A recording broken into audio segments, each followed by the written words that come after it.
ஞானப்பிரானை எல்லாம் நான் கண்ட நல்லதுவே அப்படின்னு பாசுரப்படி வராக பெருமான ஞானப்பிரான்னு ரொம்ப வசத்தியாக சொல்கிறான். அப்படி ஒரு வராக பெருமானாலேயே சொல்லப்பட்டதுனால இந்த புராணம் வசத்தியாக இருக்குது.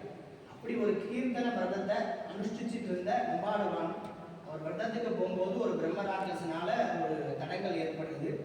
அவர் ஏகப்பட்ட பிரதிஜைகள் பண்ணுறார். ராமாயணத்தில் நான் அண்ணா காரணத்துக்கு போனதுக்கு நான் காரணம் இல்லைன்னு சொல்றதுக்காக பரதன் கிட்டத்தட்ட ஒரு பெரிய சர்க்கமே, இந்த பாப்பம் பண்ணா என்ன தண்டனை கிடைக்குமோ அதை நான் வாங்கிக்கிறேன், இந்த பாப்பம் பண்ணா நான் என்ன தண்டனை கிடைக்குமோ நான் வாங்கிக்கிறேன்னு பரதன் கிட்டத்தட்ட ஒரு பெரிய லிஸ்டே கொடுக்குறேன். அவ்வளோ பாப்பங்கள் பண்ணவனுக்கு என்ன நடக்கணுமோ ராமரை காட்டு கிடப்பினவாளுக்கு அது நடக்கணும் அப்படின்னு ஒரு பெரிய லிஸ்டே கொடுக்குறேன். அது மாதிரி இதுல தன்னுடைய விரதத்துக்கு இந்த பிரம்மராட்சசுக்கு வாக்கு கொடுத்துடுறார். நான் போய் என் விரதத்தை முடிச்சுட்டு வரேன், வந்ததுக்கு அப்புறம் நீ என்ன சாப்பிடு அப்படின்னு பிரம்மராட்சச சொல்றார்.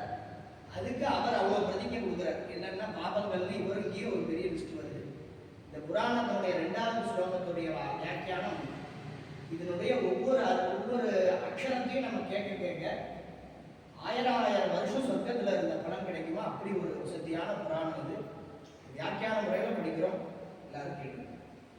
ஸ்ரீபராசரபட்டாரியா ஸ்ரீரங்கேச புரோஹிதா ஸ்ரீவத்சாங்க சுத ஸ்ரீமான் ஸ்ரேசே மேஸ்து பூயசே நமஸ்தேஸ்து வராஹாய ஈழயோத்தரணாயதே குருமத்யகதோ யஸ்ய மேரோஹோ கனகதாயதே பிரயோதன்வன் உத்தீர்ணாம் பிரபத்யேஹம்